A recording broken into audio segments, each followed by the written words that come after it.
Hey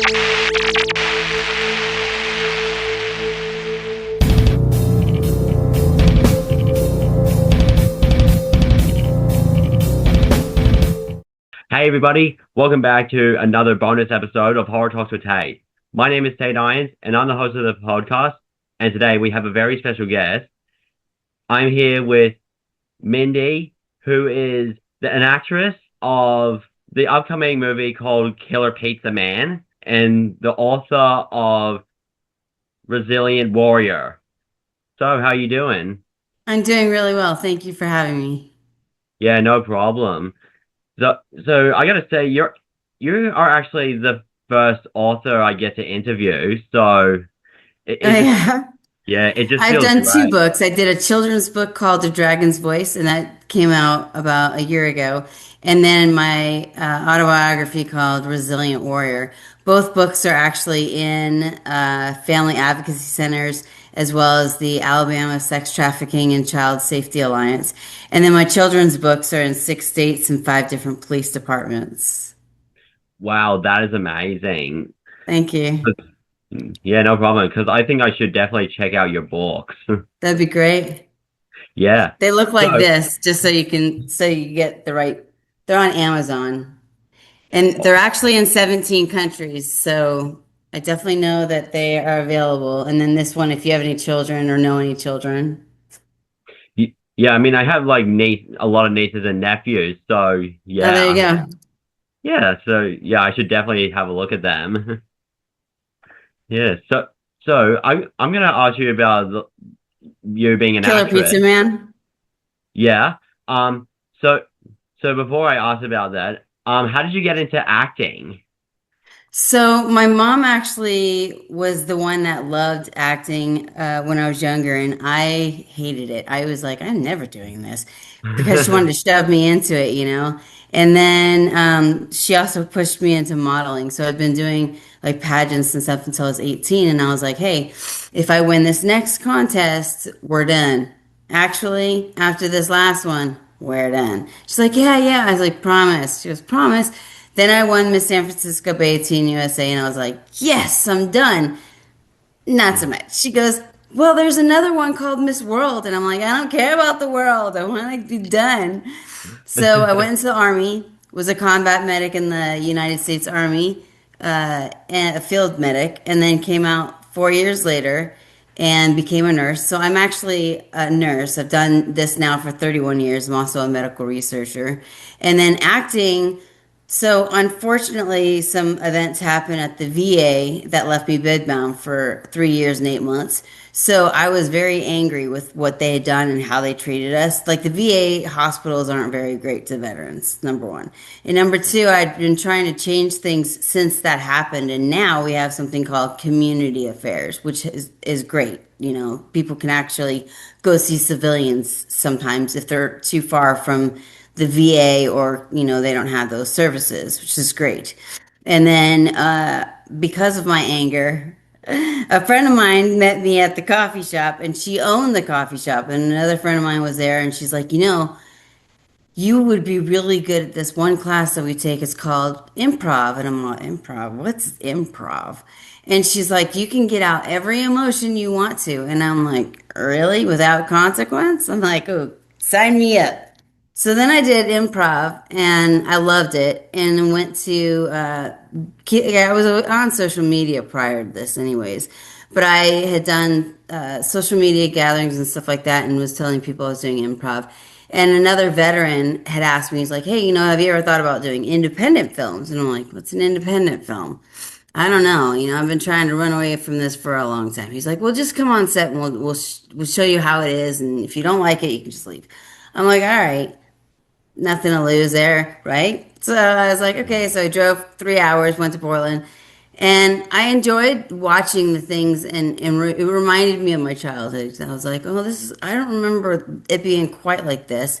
And then there was a lot of theater when I was a child and stuff like that. So it's a whole different dynamics between theater and TV, right? So I liked TV better than theater, you know, so I Yeah. didn't have to project and be loud and be in front of like hundreds of people or, you know, remind me of my lines. And so I did independent filming and I met somebody called Michael Mahal. And he owned an empire. Basically, he'd been doing independent filming. He's done over 25 films. He'd recently passed about, I think it's been about 2 years now. And so I did Bridge of the Doomed, which was my first zombie film, and that was interesting. I ended up playing with Robert Lasardo, and that was really, really fun. And I really learned a lot from being on set. There's a lot of things that you can't learn unless you are actually in it and doing it. You can conceptualize it, but you can't really figure out like how it's going to be. And so there were quite a bit of stars and celebrities that had been in the film industry for over 35 years. So I got to learn a lot from them and just kind of watching. And then I went on to do something called One Dead Dog. That was interesting.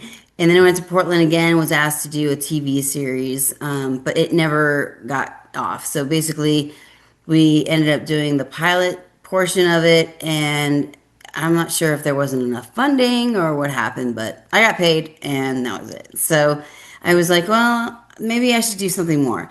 So I kept doing independent filming, and then now I'm going to be doing Killer Pizza Man, but also this really, really good one called A Widow's Oath. And that one is going to be amazing. That is going to be filming in March 2027. And the reason I'm so excited is because we are going to be filming in a castle. And I have never been in a castle before, number one. And number two, the only time I've ever seen a castle is when I lived in Germany when I was stationed there. And I always wanted to be inside one. So I was like, oh my gosh, this is like my dream come true. So Chase Dudley is the one who's putting this one on with Elizabeth Chamberlain's G. Noel, Noel G, who actually played in The Fast and the Furious. I think most people know what those films are. And my friend Nicole Butler, Vegas, her name is Nicole Butler, and a few others that are coming on board. So it's been really, really awesome because that one is going to be more like an action, and it gets me out of doing like horror films because I've only been doing horror films and, action somewhat, but it was horror mostly. And then I did Clown Motel 3 with Joseph Kelly. So all these films, but the Clown Motel 3, I actually got to create my own character. So I created a vampire clown. I had like on a black, nice long coat with like a velvet red inside, and it was really awesome. The character was amazing. And I got to kind of stretch, go outside my own boundaries. This next one that I'm going to be doing for Chase Dudley, I'm going to be playing Noel G's sister and the mentor to my friend Nicole, which is going to be the king and the queen. So I get to be the mentor to the queen and the king's brother, or king's sister, I'm sorry. He's going to be my brother. And so, like I said, I am like so excited about that one. That one's going to be March 2027. We are waiting and asking anybody if they want to join us to come on join us. It's a crowdfunding one. So with independent filmings, what I found out is you basically figure out what role you want to go in, and then those ones, for some independents, you're paying for perks, you're paying to get there, you're paying your travel and transportation and all that other stuff.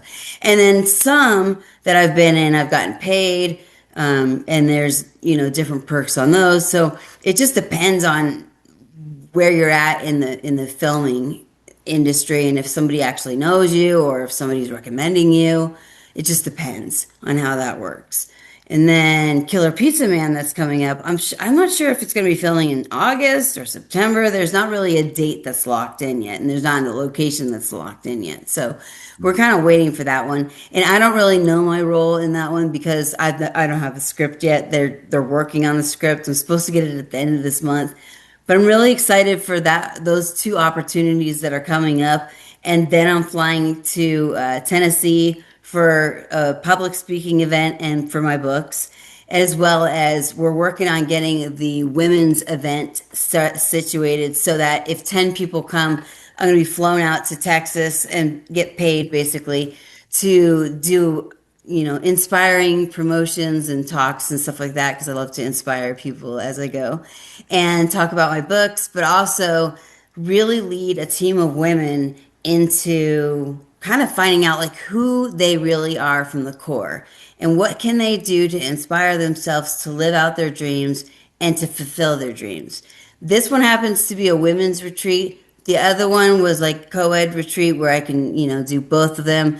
So I love doing public speaking events because you meet people wherever you go and everybody has a story, right? So I figure with this industry, with my book Resilient Warrior, I actually want to turn my book into a film now too. So had I not had all these experiences, I would have never known the excitement of wanting to turn a book into a film. So I got this, script writing book that my teacher told me to get, and we'll see how it goes. Because I was like, "Hey, do you have a screenwriter?" He goes, "Write it yourself." I'm like, "No, no, no. Do you know a screenwriter? Like somebody that can write it for me?" He's like, "No, write it yourself." He goes, "The people that I know, yeah, they're okay, but who's going to write your story better than you? You are." And I was like, "Yeah, but I don't know how to screenwrite." He goes, read this book." I'm like, "All right."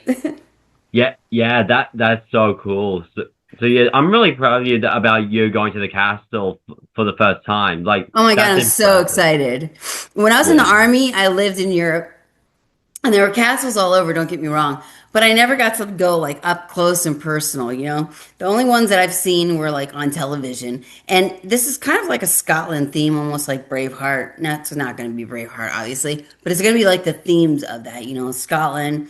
And it's about a woman who is on a revenge because her family got murdered right in front of her. So she is on a mission, and I am beyond excited to play the mentor and to find out how I can stretch my roles again because I've never played this kind of a character.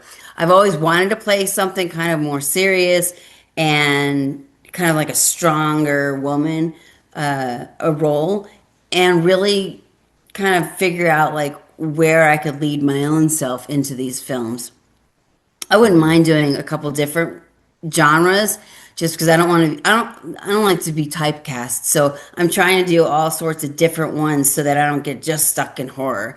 Horror is great. It's fun. However, I think at this point I want to kind of like spread my wings and go into other ones because like I said, I did another one that was action and then a different one where I was a burglar.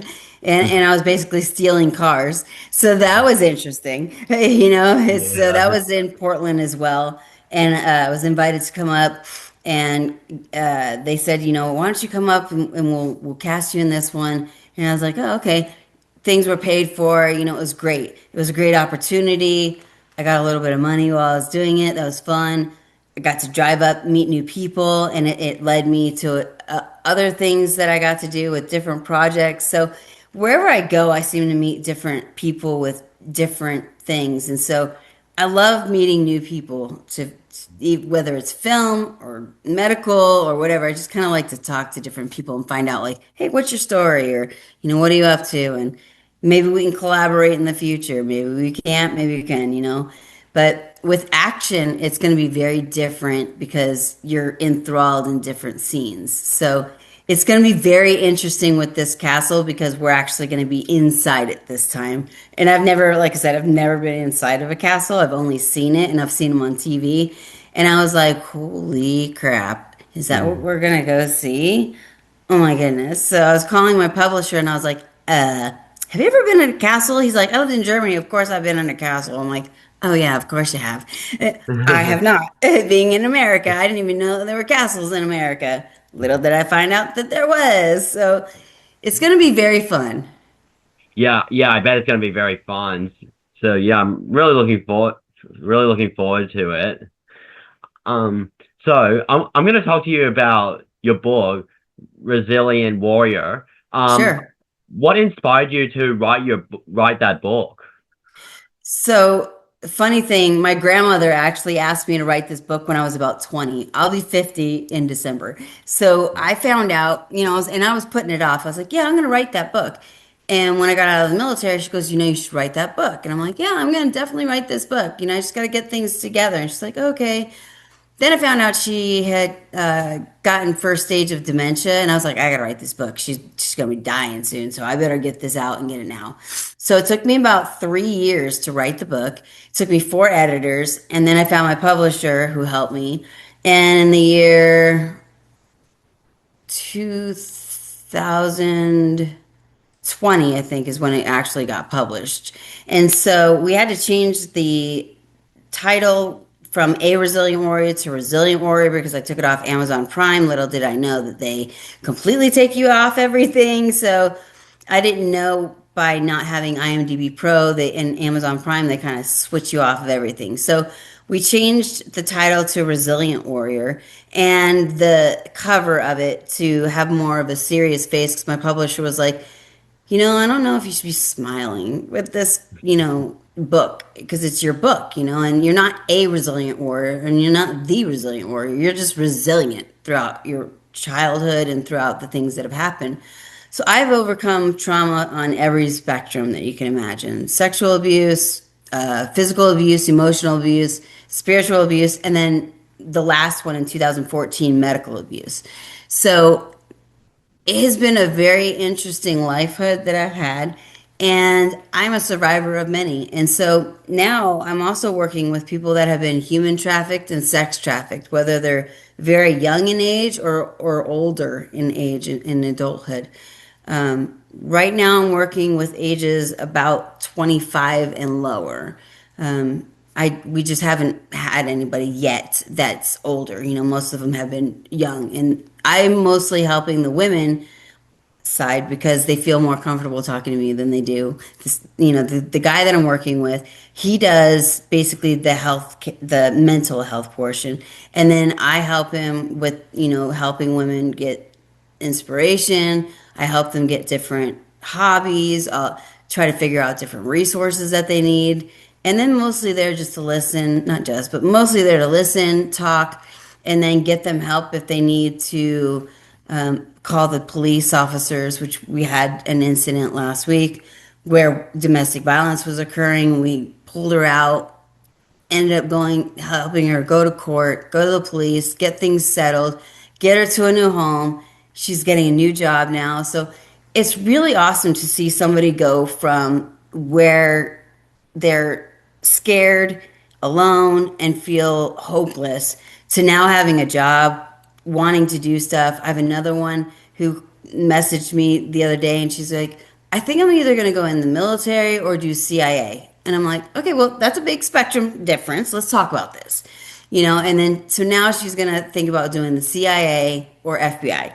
And that's fine. She can have many, many choices. She's young. She's not even graduated high school. So I'm like, you have plenty of time to figure out what it is you want to do. And she's like, I really want to get your book because she saw the cover of it from the mental health provider.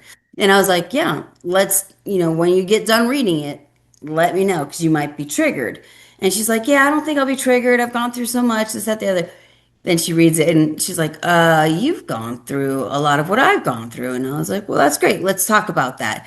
And so it was really nice to be able to have somebody that would be willing to be mentored and willing to listen, because a lot of people shut down on their emotions, both men and women, and being in the military, I also help veterans. And so some of the veterans have been sexually assaulted as well, males and females. Males are more ashamed, so you won't hear a lot about their situations. And so what I've been doing since I found out that my best friend was assaulted, I had spoken to him and, unfortunately he became really suicidal. And so every time that, I'm learning different dynamics and different things that I can help people through, I've kind of taken this class that was called Suicide Assist. And what that means is when people are just about on the edge, they call in the hotlines and you walk them through it. And hopefully you talk them down, Some work, some don't, So, I mean, you can't help everybody. More or less what I say is my slogan is, I'm going to reach my hand out, but if you don't reach back, I'm going to try to pull you out. But if I can't, then, I'm kind of like stuck. So let's get unstuck, and then if you grab my hand, we can pull together, and we can pull you out of this hole. Or when people are ready to jump off the bridge, talk to them and say, hey, what can we do to change this? And do you really want to do this? And most of the time, people don't want to kill themselves. They want to end the pain, and if I get to the root of their problems and I figure out, okay, what is it that got you here? And if I can get that clue, then I have mostly been able to like stop people from committing suicide. Some I have not, and it's been rough. It's always rough for me when I don't succeed in helping somebody. However, I also know that I have no power in that. We're all human beings. We're all people that get to choose, and so what I found is through my book, it's in over 17 countries now. And I've had people reach out from England, Ireland, Australia, the UK, Scotland, England, and all these other places. And they said, Mindy, because I read your book, I want to write a book. And I'm like, good, you should do that. Come to find out, four of the people that came back to me and they're like, I wrote a book. The guy from Russia that I was talking to, I've been talking to him for 12 years. He's like, Mindy, when I read your book, I figured if you did it, I could do it. And I'm like, absolutely right. You can do this too. Mhm. So it's been really nice to actually inspire people. Yeah, yeah, I bet it is really good. So yeah, I think your book went so well, and like, yeah, yeah, I'm really proud of how it's going. Thank you. The children's book too has gone really well. That one's in police departments, and I'm trying to get it in schools as well. And what I teach in my books is don't steal or take what's not yours. How to create a win-win situation when you're creating friends, or friendships. What I do has a direct effect on me and those around me. So, like the universe in an abundance, not. And then the fourth one, which is the most important one with the people that I'm working with, is to follow your intuition. Because when we don't follow our intuition, bad things can happen. So, I like to prevent that too. Yeah, definitely. Th- So so yeah, hope it gets to the school one day. Yeah, well, it's been in two schools so far and some Montessori schools, so I'm pretty excited about that. Anybody that can help me get into more schools or police departments or family advocacy groups, I would love that. Yeah, definitely. Um, so so about the Killer Pizza Man, because I have looked at the poster of it and it does look really cool. Yeah. Um, how, like, how did you get involved in the movie? So I actually knew the writer. I did a movie with him. It was originally called Scream Bloody Murder. It's called Cheer Bloody Murder now. We're waiting for Lionsgate to actually release it. So basically, when it goes into production, it's kind of a waiting game. So we never know when it's actually going to get released, especially with Lionsgate. Lionsgate's a really large, they're the ones who basically put out Gladiator. So when they're putting movies out, it's kind of like a hold and wait. So when I did Scream Bloody Murder, there was a bunch of people that were on that film that I'd, been following throughout with the social media and stuff like that. And then I found a friend of mine was talking about Killer Pizza Man. I'm like, what are you talking about? What's Killer Pizza Man? And she's like, well, check this out. And I'm like, oh, Will. She goes, you know him? And I'm like, of course I know him. She's like, how do you know him? She goes, how do you know all these people? I'm like, just, networking. She's like, well, this is what we're doing. And so I reached out to him and I was like, hey, by chance, is there anything left that I could, possibly get in on? He's like, yeah, you'd be perfect as a detective, or, basically, I want to say it's either a detective role or it's like something basically like Law and Order with an agent. So either an agent or a detective, and I'm not really sure yet because, like I said, it's not been written, so I'm kind of just guessing.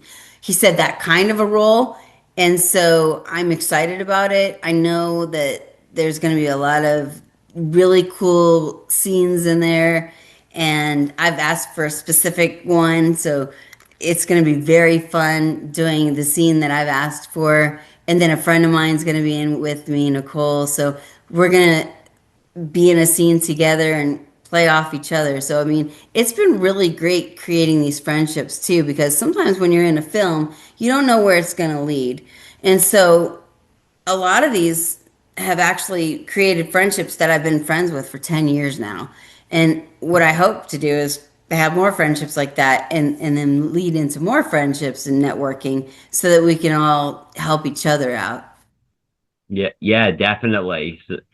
So yeah, yeah, I think this movie's gonna be really cool, and yeah, yeah, I'm looking forward to it. Um, I also want to ask, like, are you excited to work with the cast and crew? Because I know one that's gonna be involved in it, which is I forgot his last name, but his name is Eric. Eric. Yep. Yeah, yeah, Eric's going to he. be in the scene in a scene with me as well. And so I love working with the cast and crew no matter if you've had no days working on it or if you've been in it for over 50 years. I don't really treat anybody differently. For me, if you've worked one day or 50 years, it everybody's the same. Because I'm a nurse too, so I kind of look at people as like I start assessing people actually. It's kind of funny, like, are you assessing me right now? I'm like, yeah, did you get your blood pressure checked? They're like, you were doing a film. And I was like, I know, but did you get your blood pressure checked? Like you, yeah. And people laugh at me because I'm always, my nurse head is always on.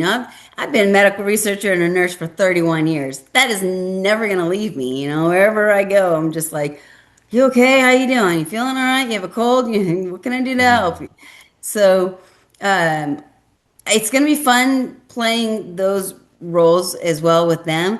And I love, like I said, I love getting together with the cast and crew and finding out like if the crew needs something, like where can I step in? Or if the cast, I like meeting the people that are going to be in my scenes so that we can kind of get a rapport. Because if you can get a rapport before the film even starts, it kind of shows up on the film as having that really good energy and really good connection. Because you'll be able to see it in certain films when somebody doesn't really get along that well, or there's kind of a riff, and you're like, well, this scene is off, or you've seen movies where like all of a sudden it gets so boring that you're like, what happened here? And then the scenes get great again. It's just because they're not in it. They're either their heads somewhere else, or they're just not digging who they're working with or something. So I really like to build chemistry before I even get on the films. That's just my personal take on things. Everybody has their own way. Some people don't like to meet anybody. They just want to get on set, do their job, and get on. And that's fair too, because everybody has their different ways of doing. Probably because I'm a nurse, I'm just like, oh, like community, and let's all have a powwow. And some people are like, I don't want your powwow. Yeah, yeah, that makes sense. So yeah, yeah, I think you guys and all the cast and crews are going to do a great job in this movie because the every movies I see that I find interesting, I think you guys are going to do a good job. I think it's going to be fun. Yeah. And I think this one's more of a comedy horror, so it's not just strictly horror. So it's going to be kind of two genres coming together. And I'm a big fan of comedy. If you can make me laugh, we're good. Especially with what's going on in the world, who doesn't need a little bit of laughter at this point? Yeah, yeah, like I did thought that it would be a comedy horror film because like it's sort of like because like the poster looks like the pizza is alive and is killing Yeah. people. Yeah, no, I'm assuming that we're gonna either somebody's gonna get killed by the pizza man or something's gonna happen, and it's kind of cool because it's like a cheese pizza with a knife, butcher knife, so what could go wrong with that? Yeah, definitely. I got one last question. Because if it's a horror comedy, I'm really thinking the audience would think it's so funny. So how would you like? What do you hope the audience would react when they see the movie? I'm hoping that they get a lot of laughs and that they go away talking about it and helping or talking about it. And then I really hope that people like the characters that have been created and they really enjoy it so much that they either want to reach out to us and find out like what it was about or grab some of the memorabilia that comes after it, or get some stuff like posters or pictures. The most thing I guess I would want people to do is go away with it laughing and having a good time. If you go to a film and you forget your day or you forget your life problems for however long that is, like if it's 80 minutes, 90 minutes, or an hour, hour and a half, 2 hours, however long that period of time is. My goal when I'm in a film is to create an atmosphere where people forget about their life or forget about like what's going on outside and they're just like tuned into the film, having a good time, laughing, and then talking about it with their friends. What better way to have an excitement about a film than when people are talking about it, you know that you've done something right. Yeah, yeah, that is so true. So yeah, I hope everyone would definitely enjoy it, like r literally. Um, what? Oh, well, the runtime meeting is about to run out in like 9 minutes, Okay. which I don't like when that happens. Well, Yeah, at least we got through it really fast. yeah, we did get through really fast. So thank you, Mindy, for your time to come and chat with me, and sorry about the long wait. Oh, hey, better late than never, yeah. Yeah, because I mean, I was busy with like filming my own movie, and Oh, nice. What were you filming? well, I was actually filming in right here, and Oh, because the movie is called The Watching Room, uh-huh. and it's about a guy named Tyler Blackwood who I'll be playing because I'm doing everything in making the film, Oh, wow. and he has to discover the mystery of like what all the families in town has disappeared, even what killed the Harbor family in the abandoned house that Tyler's in. But he soon realizes that he's not alone. Oh, nice. Yeah, so filming is done and it's now entering post-production. Well, that's gonna be great. Yeah, yeah, I'm really looking forward for you to see it. It's coming out Yeah, on I wish you the YouTube. best of luck. When's it coming out? I don't know yet. I'm sort of expecting like probably later this year or early next year. So Great. just depends on how I go with the editing. Sure, that sometimes takes a long time between editing, getting the sound, getting the pictures right, getting. I've learned so much after doing this last film I did was Clown Motel 3, and I didn't realize how much goes into filming as far as like once it goes in post production, like making sure the sound is right, making sure that all the timing is correct. I mean, there's just so much that goes into it. I don't think people realize how much it costs also to make a movie. Yeah, definitely. So yeah, I'm really looking forward for you to see it.